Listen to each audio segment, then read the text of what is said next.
On today's edition of Locked On Cougars, our look ahead to the college football season continues as we take a look at the Utah State Aggies, the final matchup for at least the foreseeable future between the Aggies and the Cougars. Ajay Salvesen joins me to talk about what to expect from the Aggies, all that and more on today's edition of Locked On Cougars.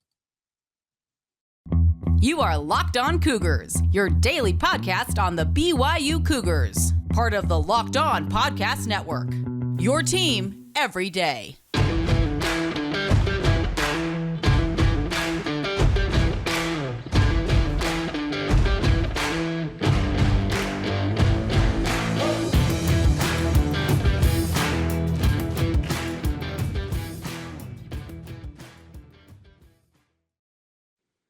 What is up, everybody? I'm Jake Hatch, your host here on Locked On Cougars, your resident BYU insider. I work for the Zone Sports Network in Salt Lake City, Utah, as the executive producer of DJ and PK in the morning. But more importantly, thank you for making us here on Locked On Cougars your first listen of the day. We are very proud to be part of the Locked On Podcast Network, where, of course, the motto is your team every day. And as such, this is your only daily podcast focused on the BYU Cougars. Goal here, simply put, is to make you the smartest BYU fan in the room. And today we get a look at the Utah State Aggies, courtesy of a good friend of mine, a former co-worker, I guess technically still a co-worker, just albeit in a different form.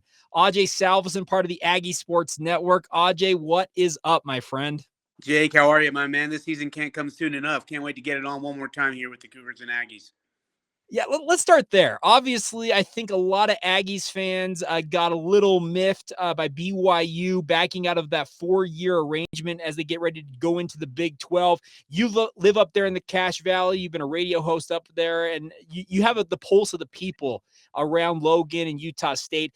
What was the overall reaction to BYU canceling the series after this final matchup this fall, at least for the foreseeable future? Yeah, they were a little miffed, but you got to underuse heading into Big 12 country, Power 5 country.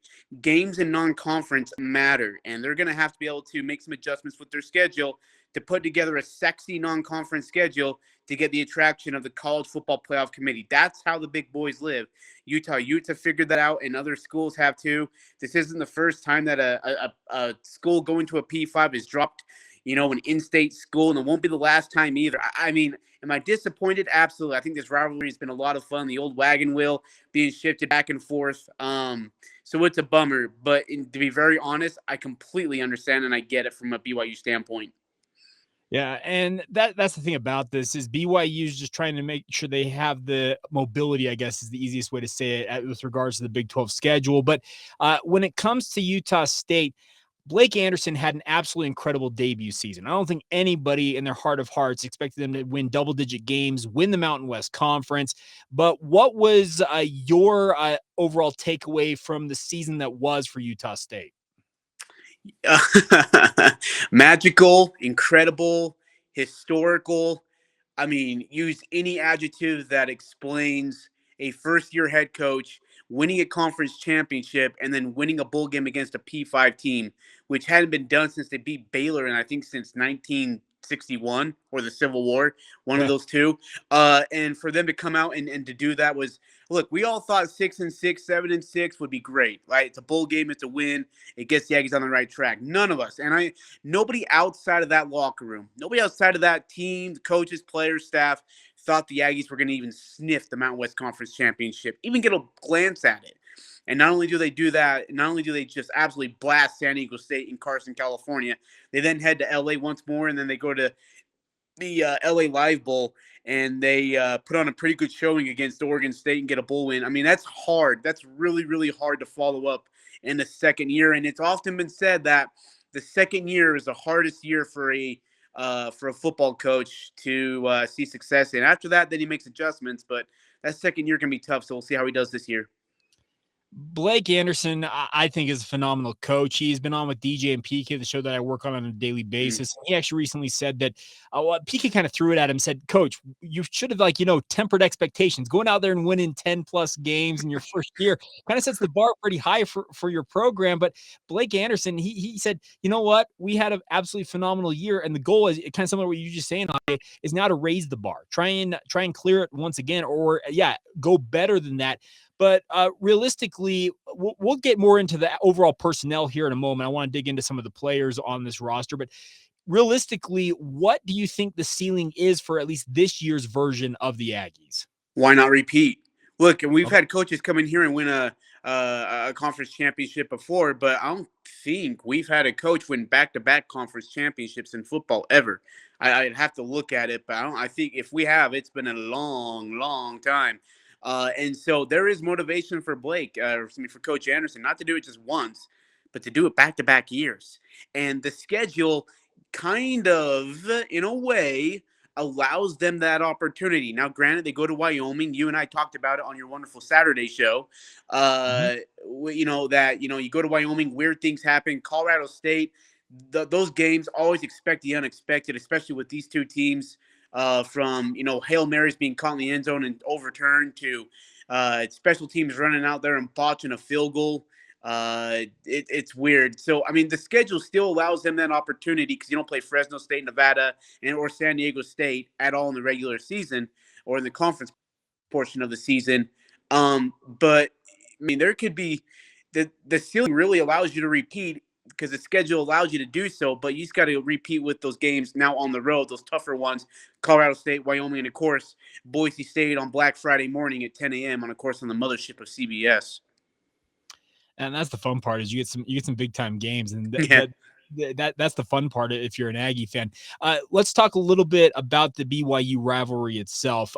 Do Utah State fans here? Okay, they haven't played Utah in quite some time, obviously, and there's been some consternation there. But is there an added, I guess, sense of motivation for the Aggies with this being the final matchup against BYU for at least the next 3 to 4 years as things stand right now, for them to go out there and beat BYU one last time before this goes on hiatus? Or do they is their focus firmly on repeating as Mountain West champs?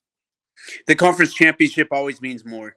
Right. I mean, look, if you were to ask those seniors last year, would you rather have beaten BYU or taken the conference championship? The Aggies would have immediately, without even question or even hesitation, told you a conference championship, the inaugural LA Bowl, and win that. That actually was the ultimate goal in everything. Now, was it fun getting our butts, or I guess the Aggies getting their butts handed to BYU? Absolutely not. That's a bummer. Motivation in regards, that this is the final game. Look, it's BYU and Utah State. It's an instant. The two teams don't like each other. The fans don't like each other that much more. If you need motivation for that game, you probably should be playing in that game. Two teams that are, again, like I said, a long history, a long rivalry. BYU's been at the top of that quite some time. Despite the domination of the Aggies in back-to-back years and winning in Provo and Utah State. But, again, I mean, this is, just to say that, it's a final game and that should really just stir up the boys and they should get one, for a good time's sake. It's a rivalry and it always means something. Yeah, I would agree with you on that point. All right, we'll talk more about the individual players on the Utah State roster. I want to talk a little bit about the individual players that Blake Anderson's got returning, as well as some new ones here in a moment. But first, a word on our friends over at BetOnline. BetOnline is your number one source for all your betting stats and sports information needs. Find all the latest sports developments, news, and odds, including this year's basketball championship matchup in the NBA with the finals ongoing, the Stanley Cup finals in the NHL, Major League Baseball, and, of course, all the latest fight news from MMA to UFC to boxing.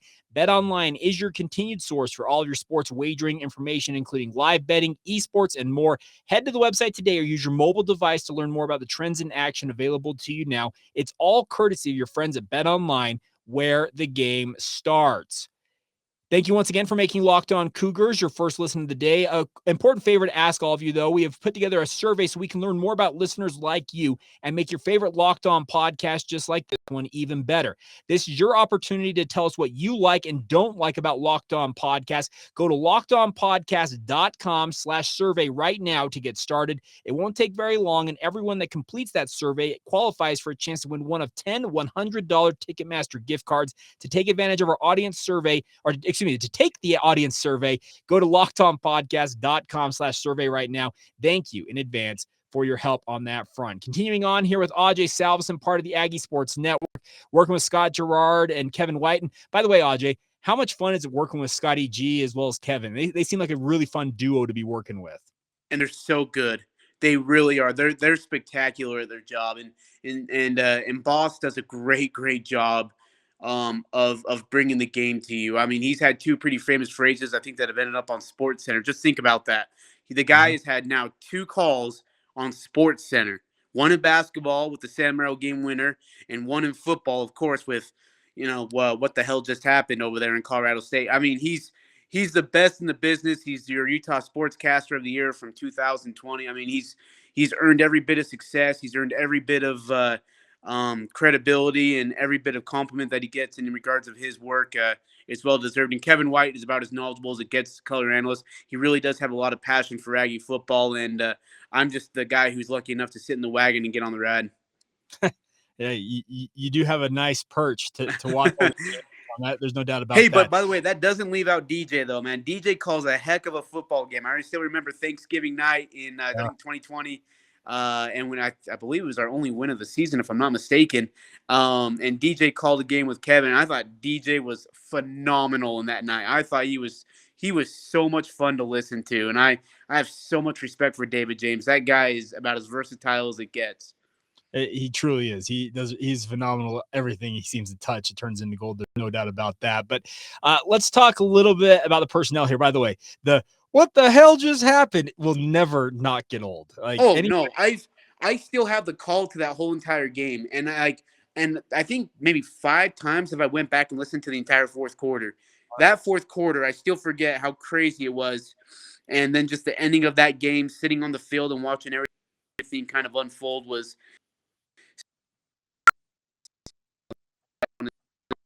And never seen anything like that, and probably never will. Yeah, no doubt about that. All right, let's talk a little personnel for Utah State for a moment here. It kind of begins with and ends with Logan Bonner in many ways. Had a phenomenal debut season.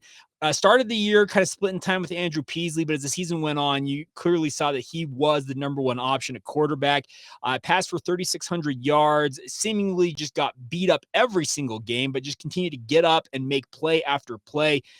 What is the expectation for him going into his second and most likely final season in a Utah State uniform? Yeah, it's been really interesting watching. Logan Bonner is a guy who came in, and not only did he actually play really well and earn the starting job solo, but he also broke records of Jordan Love. I mean, think about that. Jordan Love, his records, some of his seasonal records are gone because of Logan Bonner in his first year, a transfer from Arkansas State, while at the same time having his body implanted on every single field, both home and away. It was just amazing. The kid continually got up time after time, gritty, gutsy, tough as they come. I was really impressed, and it was extremely unfortunate to finish the whole game. But, in the hindsight of it all, we got a good Cooper Legas. And that's the thing is, look, if Logan Bonner does, and heaven forbid that he does, but if he does, Cooper Legas come in and he can throw a good ball. He can take control of an offense. He can make good decisions. I think there's a lot of growth that you've seen from him in spring ball. I think he looks good so far. We'll see what he looks like in fall camp, but I can only expect more improvement. They're good at the quarterback position, but as you mentioned, it's Logan Bonner at the helm for sure. And then, if you can stay healthy, it gives you a good chance at hopefully having a repeat shot at the Mountain West Conference championship. Yeah, it always helps to have a nice running back to pair alongside him. Calvin Tyler comes back, obviously another transfer in his own right coming over from Oregon State. I thought he had a pretty solid season, 880 some odd yards last year for Utah State. Is he going to be the bell cow? Is he going to be the number one back this year? Is there going to be somebody else that emerges? Yeah, Calvin Tyler Jr. has been really, really good for Utah State. He took kind of in about middle of the season, and he was feeling great actually. About I think, like I say, that probably halfway through the season, he started feeling it just on the legs, taking a beating. He'd have a couple of huge bruises on his legs, man, huge, that were just sitting on there on his thighs, and he took some good shots. I think in the latter half of the season when he finally got back healthy, found himself in the groove. He turned it on and turned it on really well. Jake, it was really interesting watching him in the final 2 weeks, and I guess the final 2 weeks of the season being the conference championship and in the bowl game against his former team, Oregon State. Man, he played phenomenal. I was ran with confidence, head down, downhill, dude, strong. This year, Jonathan Gentry's the backup. I would main thing with him is take care of the ball. He's going to have to hold on to the ball. He's going to have to take hits and not try to fight for extra yards when but they've got something good over there, and I'm excited to see what the running back. We got a couple guys also in the younger, but it's really good in the spring, and so they've got a good running back crew that could take. The wide receiving core essentially is starting over. Like you lost essentially everybody that was the leading receivers on this team. They did bring some transfers in, if I'm not mistaken here. What is the wide receiving core going to look like? Athletic, dude. Here's the crazy part.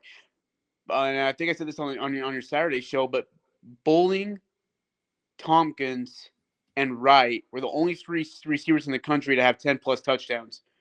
And then you got to replace that. Well, they bring in Xavier Williams from Alabama, and they bring in Brian Cobbs from Maryland. And can I just be straight up? This Brian Cobbs kid, don't be shocked if he's in the All-American conversation by the end of the year. That's being dead serious and honest. That kid is really, really good, and he showed out in spring ball. They got two really great slot receivers in Terrell Vaughn and Kyle Van Leeuwen. Kyle Van Leeuwen is a really, really good slot receiver who not a lot of people have heard about, except in Utah County, of course, former Timpview kid. But he's really, really good. He's been so impressive, and he's just been buried underneath the talented depth chart. Now he gets his chance to shine. Didn't play in the spring ball game, was out because he said it wasn't anything serious. He'll be good for fall ball.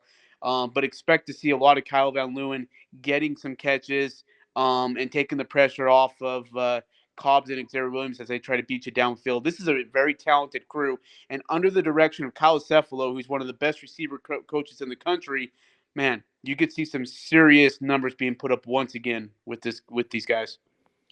How's the offensive line look overall? Because you talked about the fact that we saw Logan Bonner just get pummeled game after game. Is the offensive line going to make strides? Yeah, again, the problem is I mean, they've built bigger bodies, so they got bigger men in the trenches, which is what you want against teams like BYU, Boise State, Colorado State, Wyoming, especially, right? The problem is the depth, and the depth really hasn't been addressed yet. I know they tried to, but they continue to occur with injuries and such. They're hoping to have some healthy guys ready to go to build that depth up by fall. We'll see what it looks like. But when you talk to Coach Anderson at the end of the spring, they were still concerned about the offensive line in regards to of that depth issue. But they got bigger bodies, which is a good thing. And they're going to need those bigger bodies against some of those more talented teams, like I said, against BYU, who beat them in the trenches soundly. Boise State, same thing. Colorado State, same thing. And Wyoming, of course, who blew them up by 30 on senior night at Utah State. Yeah, they needed some bigger bodies, and I think they got that addressed, which is a good thing. We'll get to some of the defensive notes as well as some final thoughts with Ajay here in just a minute. Just real quick, a word on our friends over at RockAuto.com. This episode of Locked On Cougars brought to you by Rock Auto. With the ever-increasing numbers of makes and models, it's now impossible for your local chain auto parts store to stock all the parts that you would need. So I want you guys to check out Rock Auto. I have used this myself. It helps you save time and money when using RockAuto.com. Why would you willingly choose to spend 30, 50, even 100% more for the same parts from that chain store or car dealership you might have been getting parts from in the past? For an example, Honda Odyssey fuel pump, $353 from that chain store, just $216 from Rock Auto. They are a family business, been serving do-it-yourselfers for over 20 years online. Their prices are reliably low for every customer, and they have everything you could ever need: brake parts, tail lamps, motor oil, even new carpet. Want you guys to check it out. Go check out all the different features available to you guys. Kind of an old school website, but really easy to navigate. It's incredible, the resources they've got. Every vehicle seemingly is listed there on rockauto.com. They're happy to help you guys out. So go to rockauto.com right now, see all the parts available for your car or truck. Make sure you write Locked On in the How Did You Hear About Us box so they know that we sent you. Give us some credit. here on Locked On Cougars, which is sending you over to RockAuto.com. Amazing selection, reliably low prices, all the parts your car will ever need. That's RockAuto.com. All right, final few moments here with Ajay Salvesen on today's edition of Locked On Cougars, looking at the Utah State Aggies. And Ajay, there's kind of a funny symmetry with this final matchup with BYU. We'll get to this here in a moment, but I want to talk to you about the defense for a minute here. The biggest thing for Utah State was I felt like they had moments last year where they were absolutely brilliant on defense. But as you mentioned and referred to just a little bit ago, some of the bigger opponents that they faced off against pummeled them pretty good. So what is the, most important facet of this defense that needs to improve going into 2022 for the Aggies? Oh, man. Where do they most need to improve? That's a great question, Jake. When I look at your opponents, BYU, Boise State, Colorado State, especially Wyoming, do you know where they beat them soundly? Was in the trenches. I mean, those guys quit throwing the ball, and they just said, "Try and stop us running the ball." Try, and there was no answer from them in regards of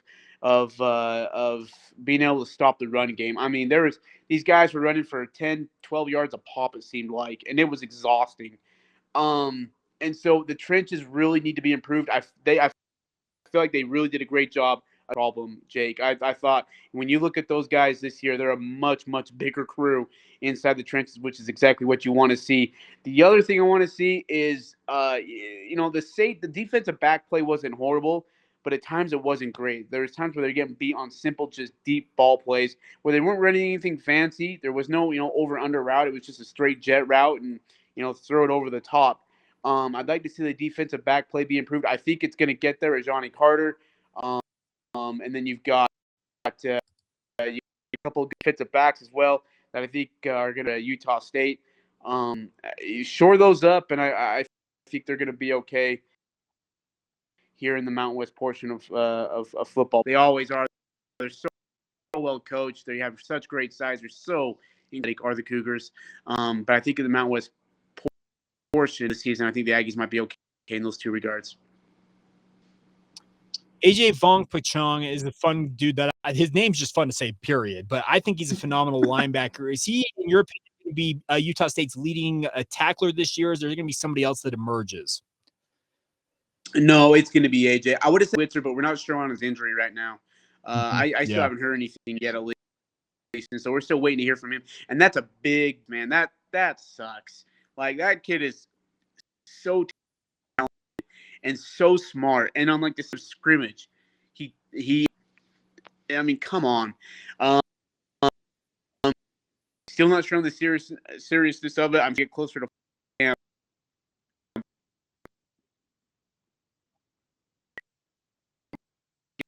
And he's been on the field a while for the Aggies. He's a veteran defense, in my opinion.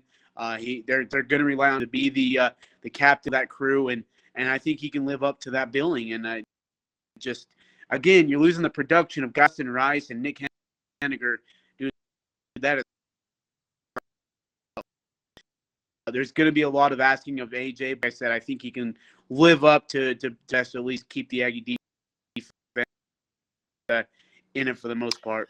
All right, Ajay. So this is going to be the 100th year anniversary of Utah State and BYU facing off for the first time. They played for the first time in 1922.